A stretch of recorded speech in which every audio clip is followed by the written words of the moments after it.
pessoal, então vamos para a nossa aula 2 da disciplina de Fisiologia e Anatomia. Na aula passada a gente basicamente deu um entendimento para vocês do que significa semiologia. Então, para que a gente consiga chegar ao nosso diagnóstico, qual é o problema do paciente, a gente tem que fazer um estudo semiológico para diagnosticar e, consequentemente, tratar o nosso paciente. Mas nós vimos também que para conseguir entender e compreender a doença, a patologia do paciente, nós temos que conhecer de forma aprofundada o sistema estomatognático. Então, dentro do sistema estomatognático, tem diversos, como o sistema ósseo, sistema muscular, sistema circulatório, sistema linfático, sistema muscular. Então, na aula de hoje, aula 2, a gente vai começar a entender estes sistemas. Basicamente, nesta aula 2, nós vamos falar do sistema ósseo e sistema muscular. Vamos nessa? Então, vamos ao nosso primeiro slide.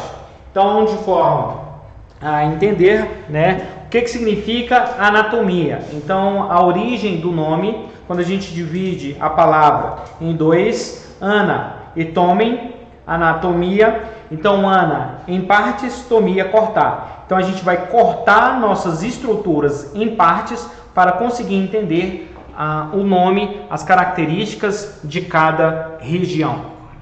E aí, a primeira estrutura que a gente vai fazer esse corte, essa dissecação para entendermos, é a região do crânio. Então, como vocês viram, há diversas patologias, elas acometem os ossos de região cabeça e pescoço. Então, nós, profissionais da área da saúde odontológica, seja cirurgião dentista, seja você técnico em saúde bucal, você tem que conhecer quem são os ossos que formam a região de cabeça e pescoço. E aí nós temos diversos ossos, diversas estruturas, como mostra essa imagem do livro do Netter, que é um dos principais anatomistas que estuda essas estruturas. E aí o que nós temos que entender é que vocês precisam entender todas as estruturas de forma minuciosa? Acredito que não, mas os nomes principais dos principais ossos vocês têm que entender e a gente vai falar deles no decorrer de nossa aula.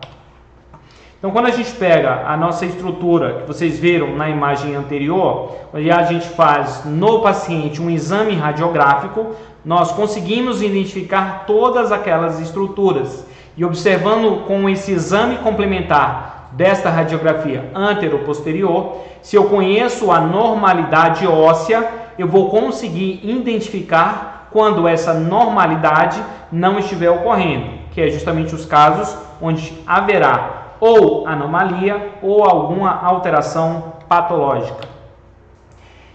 E a gente sabe então que os ossos que compreendem a região de cabeça e pescoço são estruturas que são formadas através do que nós chamamos de quebra-cabeça. Então são diversos ossos que se unem através de um quebra-cabeça e vão dar origem à região crânioencefálica e à região orofacial.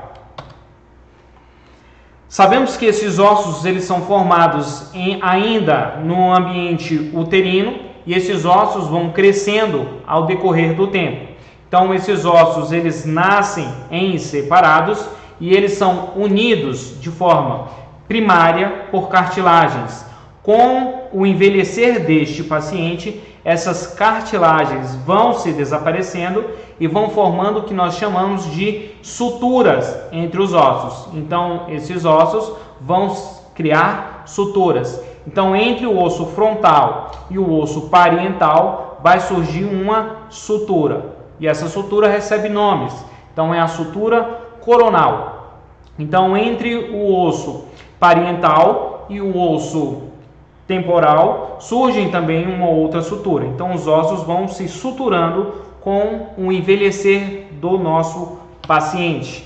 E a gente chega nessa situação. Então, observem que, diferentemente daquela situação do slide anterior, a gente já possui aqui suturas específicas. Então, com o envelhecer do paciente, o que havia antes cartilagem, há agora, na verdade, suturas. E aí, como eu falei para vocês, diante de todas aquelas estruturas, daqueles nomes, Para quem quiser, né, imprimir essas imagens e entender, estudar os nomes de cada estrutura, está aberto aí ao interesse, ao entender de todos. Mas, como eu falei para vocês no início da aula, o que eu quero almejar aqui com vocês é que vocês entendam pelo menos o nome dos principais ossos que formam a região de cabeça e pescoço. Então, quando você coloca a mão na testa, faça esse teste agora. Quando você coloca a mão na testa, você está colocando a mão sobre o osso chamado de osso frontal. Quando você, acima da orelha, põe a mão na cabeça, então põe as duas mãos na cabeça, você está na região do osso parietal. Quando você coloca a mão na nuca, você está colocando a mão sobre o osso occipital. Quando você coloca a mão sobre a orelha, você está colocando a mão sobre o osso temporal. A maçã do rosto, que é justamente aquela região onde, logo abaixo do olho, a gente tem um osso zigomático. Na frente da região facial, então abaixo do nariz, você colocar a mão abaixo do nariz, a gente está no osso maxilar. Você colocar a mão sobre o nariz, nós temos a região de cartilagem, mas abaixo dessa cartilagem nós temos o osso nasal. E abaixo, dentro do sistema orofacial, nós temos um osso que está movido por uma articulação, que é a articulação temporomandibular, nós temos o osso mandibular. Em amarelo aqui, é um osso interno, mas a gente tem o esfenoide e o etimoide.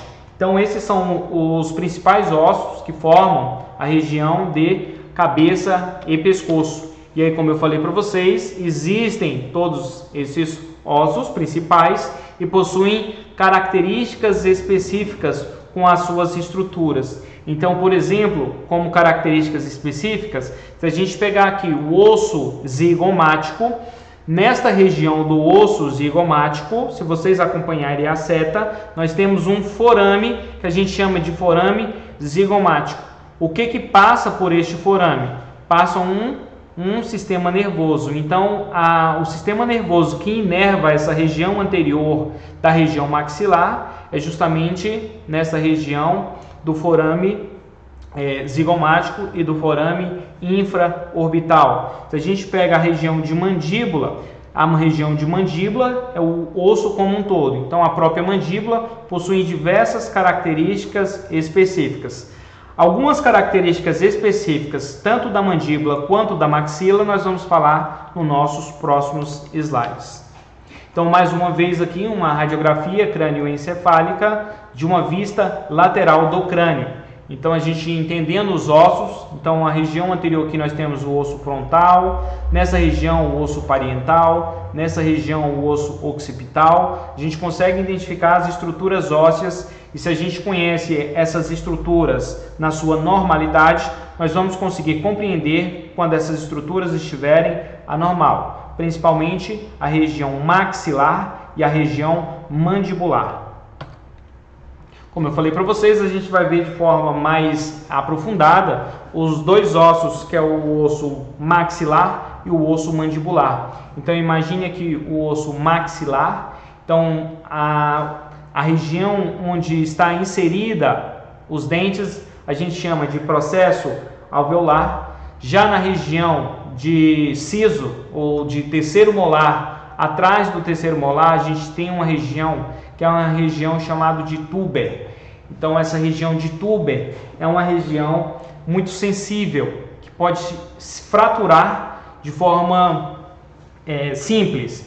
Então, toda vez que vai se realizar uma cirurgia de terceiro molar, essa região óssea pode fraturar e vir junto com o dente. Então, é comum você estar acompanhando uma cirurgia e após remoção do dente, você escutar falar que o túber veio junto, significa que essa região óssea foi junto com o dente. Então, na verdade, esse é um osso maxilar visto de forma lateral. Vocês vão observar que na região posterior da maxila possuem os forames alveolares. É estes forames por onde entrarão a inervação dos dentes. Então, a gente vai ter uma inervação do nervo alveolar superior posterior, nervo alveolar superior médio nervo alveolar superior anterior. Então a anestesia, a gente faz ela uma infiltração quando eu quero a região dos dentes anteriores, justamente nessa região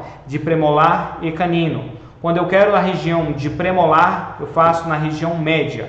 Quando eu quero anestesiar a região de molares, eu faço a punção da agulha justamente nessa região mais posterior, porque é justamente nessa região que está presente o nervo que faz toda a permeação nessa região de maxila. Quando eu olho a maxila numa vista oclusal, a gente consegue observar algumas estruturas interessantes. E aí dentro dessas estruturas interessantes, a gente observa que justamente nessa região de incisivo central, a gente possui uma linha que separa o lado esquerdo do lado direito. Na verdade, o que nós temos aqui é uma linha de sutura, porque o osso maxilar é um osso par. Então possui o lado esquerdo e o lado direito, que vai se unir através dessa sutura, que a gente chama de sutura palatina. Existem algumas complicações de nascença, onde essa sutura não se fecha. Quando essa sutura não se fechar, a gente tem a comunicação buco-sinusal, ou então a gente tem a condição de fenda palatina. Outra estrutura de relevância ao estudar o osso maxilar é essa região que a gente chama de forame incisivo. Então é por este forame incisivo que sai o nervo que vai inervar toda essa região anterior de maxila. Então quando eu vou fazer algum procedimento nessa região de canino a canino de maxila, eu preciso anestesiar também essa região palatina, que por sinal, por possuir poucos músculos, é uma região de anestesia bastante dolorosa. Então, professor, você está falando que pelo forame incisivo é onde emerge o nervo que faz toda essa região de canino a canino. E por onde sai a inervação que permeia a questão de premolar e molar? Justamente por dois forames que emergem nesta região anterior, que é o forame palatino maior e o forame palatino menor. É por onde emerge a inervação, tanto do tecido mole quanto do tecido duro dos dentes posteriores. E aí outra estrutura que nós vamos avaliar é justamente a nossa mandíbula. Então, coloquei para vocês a mandíbula como sendo um osso único, porém possuem diversas estruturas de extrema importância que temos que entender. Então, a estrutura mandíbula, a base da mandíbula a gente chama de corpo. A região entre o corpo e o ramo da mandíbula, que é essa parte ascendente, a gente chama de ângulo. Então você pode identificar em você mesmo, na parte do corpo da mandíbula. Então apontem, peguem aí em vocês nessa região, corpo da mandíbula. Na curvatura a gente chama de ângulo da mandíbula. Subindo a gente tem o ramo da mandíbula. Nesta região a gente tem o côndilo da mandíbula. E nós temos a região condilar. É o côndilo que faz a articulação para movimentar esta estrutura deste osso como um todo. Dentro da mandíbula, a gente tem aqui um forame que a gente chama de forame mandibular. É por este forame que vai entrar tanto o sistema nervoso quanto o sistema circulatório de todos os dentes. Então, quando eu vou anestesiar a região mandibular, é aqui nesta região que eu tenho que depositar o meu sal anestésico, justamente por ser esta região onde está presente, exposta, não dentro do osso, o nervo mandibular. Então, como eu falei para vocês, a região do côndilo é justamente a região óssea que vai estar dentro da cavidade glenoide, compondo a articulação. Então, a única articulação que nós temos em região de cabeça e pescoço, né? Na verdade, a gente tem duas, mas a outra a gente não vai entrar nesse mérito. A de maior importância para o nosso entendimento é justamente a articulação temporomandibular. E aí possuem algumas estruturas de interesse. Então, a gente tem a cavidade glenoide, que é justamente essa estrutura como um todo. A cabeça do côndilo, ela vai dentro dessa cavidade, e entre essas cavidades a gente tem o nosso disco articular. Então toda vez que a boca abre e fecha, são essas estruturas que são movidas. E aí aqui nessa imagem eu consigo mostrar isso para vocês, a boca abrindo e fechando e o côndilo conseguindo fazer esse deslizamento, essa giroversão dentro da cavidade glenoide, que é composta também por esse disco articular. Essa mandíbula, esse osso mandibular, para conseguir fazer este movimento, ela precisa da ação de 4 músculos. A gente vai falar desses músculos mais à frente, mas é justamente esse músculo que está presente aqui, que é o pterigóideo medial e o pterigóideo lateral. Além disso, a gente tem aqui também um músculo temporal e a gente tem um músculo masseter nessa região aqui. A gente vai falar mais disso nos slides. Então a gente entendeu o nosso sistema ósseo, quem são os ossos que compõem a região de cabeça e pescoço, a articulação que compõe a região de cabeça e pescoço, e agora a gente vai entender o sistema muscular, quem são os músculos que formam a região facial. Então quando a gente olha o paciente como um todo, a gente sabe que o músculo do paciente ele está coberto pelo tecido epitelial. Então existe uma pele que recobre o músculo. Quando a gente faz uma dissecação e remove essa pele, a gente consegue visualizar todos os feixes musculares. E possuem diversos feixes musculares, e assim como os ossos, cada feixe muscular recebe um nome específico. Então são várias estruturas, vários nomes. Mais uma vez, quero que vocês compreendam pelo menos os principais músculos que compõem o sistema facial.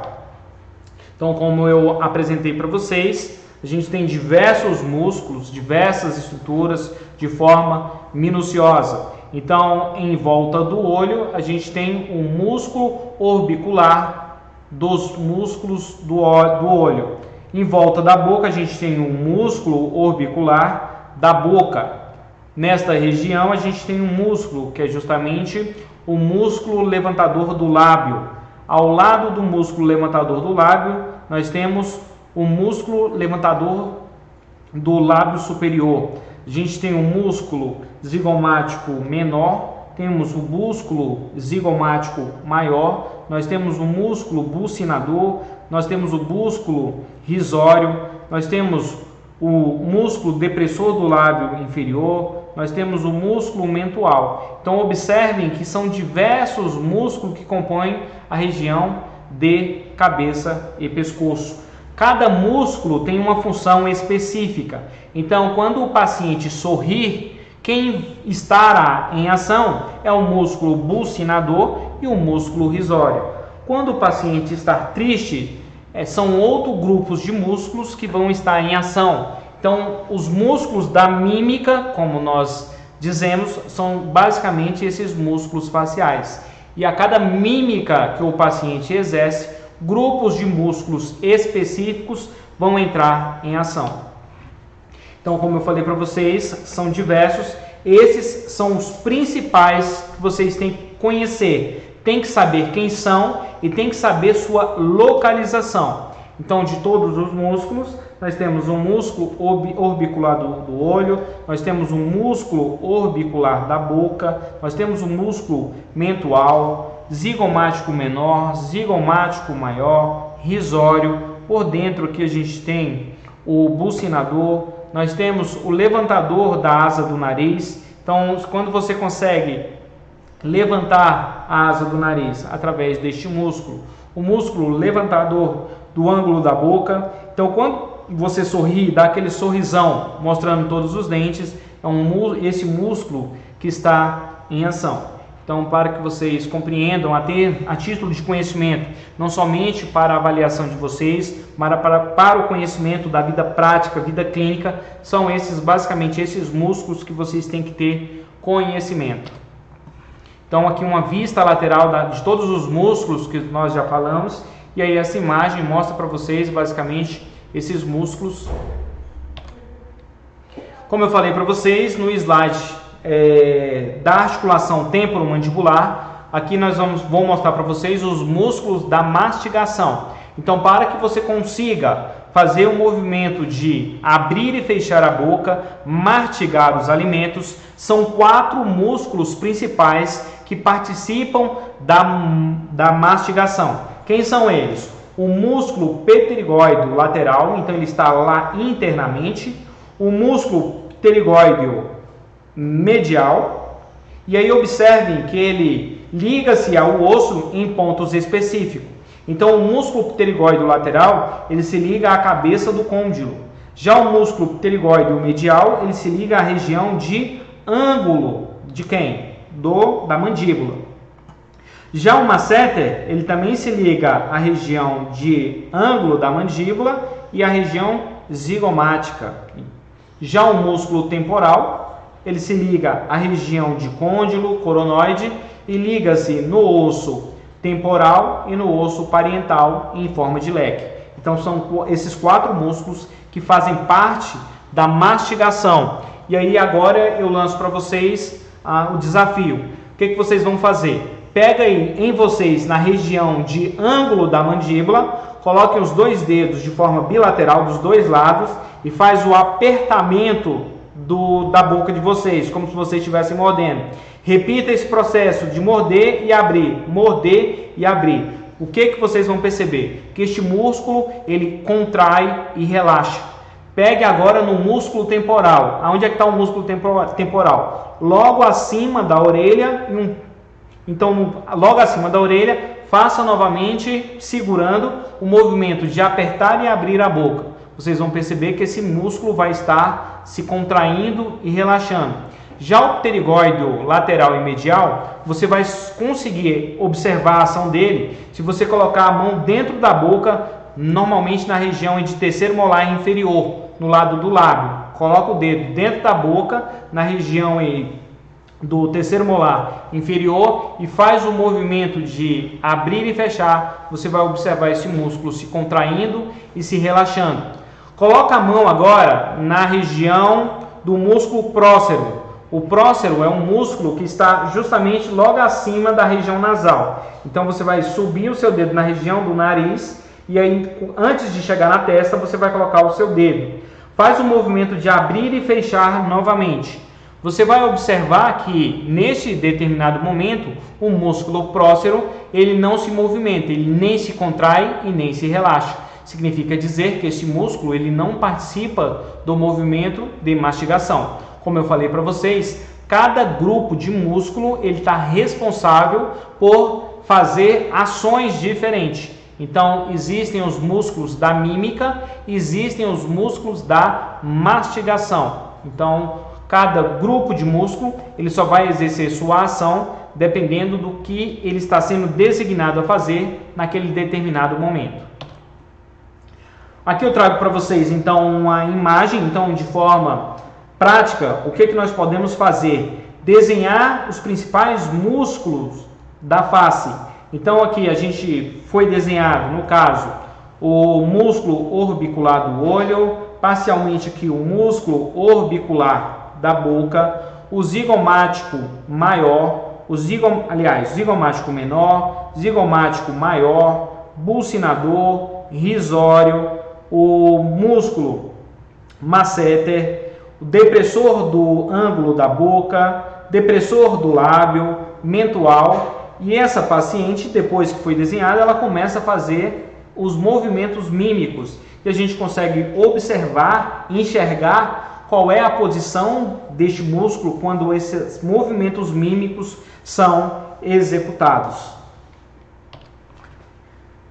Não em termos de curso técnico, na escola técnica a gente não tem, mas em nível universitário, profissionais da área de saúde, seja médico, odontólogo, nutrólogo, nós temos o laboratório de anatomia e dentro do laboratório de anatomia nós temos cadáveres. Então esses cadáveres são dissecados, é removido aquele tecido epitelial que recobre o músculo, como eu falei para vocês, e a gente consegue observar na prática, de forma no cadáver e identificar esses grupos de músculos. Então aqui a gente tem o músculo orbicular do olho, zigomático menor, zigomático maior, masseter. Então todo aquele grupo de músculo que eu mostrei para vocês em forma de imagem, a gente consegue observar de forma mais extensiva, de forma mais realística, de como ele realmente é. E aí qual é a relevância? Como eu falei para vocês, dentro da semiologia, eu tenho que entender quais são os músculos, aonde eles estão localizados, quais são as suas funções, para que nós possamos realizar os diversos procedimentos terapêuticos a qual o paciente precisa. Então observem essa situação de uma paciente com um tumor maligno em região de mandíbula. Então, toda essa bateria anterior de mandíbula precisou ser feita uma ressecção. Então, teve que se tirar toda essa peça para o tratamento neoplásico dessa paciente. Então, preciso conhecer quem são os músculos dessa região, qual é o tipo de incisão, qual é o músculo que vai ser removido, aquele músculo, o que ele fazia. Então era um músculo que era responsável por deprimir o lábio, por deprimir o ângulo da boca. Então o paciente não vai mais conseguir realizar esse tipo de movimento. Então é esta a relevância do entendimento de quais são os músculos, aonde eles estão, quem eles são. Um outro paciente então precisou ser feito aqui uma remoção da glândula parótida. Então foi feita uma incisão aqui pré-auricular e antero-auricular para a remoção dessa glândula parótida, justamente por também uma neoplasia maligna. Então a necessidade de se conhecer qual é o sistema muscular que compreende esta região, quais são os ossos que compreendem essa região, qual é a função do grupo de músculos desta região. Outra relevância também em termos de agora patologia. Então a gente tem uma condição chamada síndrome de Bell. Síndrome de Bell é uma paralisia que ocorre no nervo facial. O nervo facial é o sétimo par de nervo craniano. Ele é um nervo par, então existe um nervo para o lado esquerdo, existe um nervo para o lado direito. Esse nervo, ele normalmente quando há essa paralisia, ele é unilateral, é um único lado, e quando ele paralisa, todo aquele sistema de músculos daquela região fica paralisados. Então o paciente não consegue realizar movimentos de mímica. Então observa-se que os músculos ficam paralisados e esse paciente tem aí uma assimetria facial. Como relevância também a aplicação de Botox. Então o Botox ele é uma toxina que consegue paralisar o músculo. E qual é a necessidade de aplicação de Botox? Bom, duas. Primeiramente, estética. O músculo ele tende a se enrugar com o decorrer da idade. E com isso a pele do paciente também fica enrugada. Então a gente aplica a toxina botulínica para paralisar este músculo de forma controlada. Ao paralisar, o músculo que outrora estava enrugado fica novamente esticado. Então a relevância de entender quais são os músculos que estão enrugados, a localização destes músculos, justamente para não ser feita uma aplicação errônea e ter um efeito indesejado. Relevância anestésica, então preciso anestesiar. Qual é a estrutura que eu preciso anestesiar? Qual é o músculo que eu vou anestesiar? Então a anestesia ela vai ser feita intraoral ou extraoral. Eu preciso anestesiar uma região anterior ou uma região posterior. Então esta também é a relevância de se entender o grupo de músculos, o nome dos músculos, qual é o local que compreende esses músculos. E aí, para finalizar a nossa aula, então na questão de músculos, esta imagem ela é primordial e são esse grupo de músculos que vocês têm que ter em mente e têm que ter conhecimento. Então a gente falou aqui de vários grupos de músculos e das suas funções. Então falei para vocês agora há pouco do músculo prócero. Então quando eu quero enrugar o rosto, aspecto de bravo, é esse músculo que vai estar responsável justamente com o músculo superior. Orbicular do olho, então quando eu quero arregalar o olho, chorar, então é este músculo que é o responsável. Então nós temos o músculo transverso nasal, músculo levantador da asa do nariz, músculo levantador do ângulo da boca, músculo zigomático menor, músculo zigomático maior, músculo bucinador, músculo risório. Aqui a gente tem a inicial do masseter, músculo depressor do ângulo da boca, músculo depressor do lábio inferior, músculo mentual. Então ele é de forma bilateral, tudo que eu falei para o lado esquerdo vale para o lado direito. E aí cada grupo de músculo ele tem suas características específicas. Tudo bem, pessoal? Então a gente finaliza aqui a nossa segunda aula, onde a gente fala do sistema estomatognático e a gente fala de dois campos de concentração. A gente fala dos principais ossos que formam a região de cabeça e pescoço. O que você precisa ter em mente aí e conhecer são o nome desses principais ossos, as principais estruturas, principalmente do osso maxilar e do osso mandibular e do sistema muscular. Quem são esses músculos? Qual é a sua função? Para que eles servem? Principalmente os músculos da mímica e também dos músculos da mastigação. Lembrando que são 4. Nós temos o músculo masseter, que está justamente ligado no ângulo da mandíbula com a região zigomática, o músculo temporal e também o músculo pterigóideo medial e o pterigóideo lateral. Tudo bem? Então, bastante coisa, bastante conteúdo. Estudem, façam o resumo de vocês. Qualquer dúvida, estou na plataforma para tirar aí qualquer eventual dúvida que possa vir. Valeu, obrigado, até a próxima.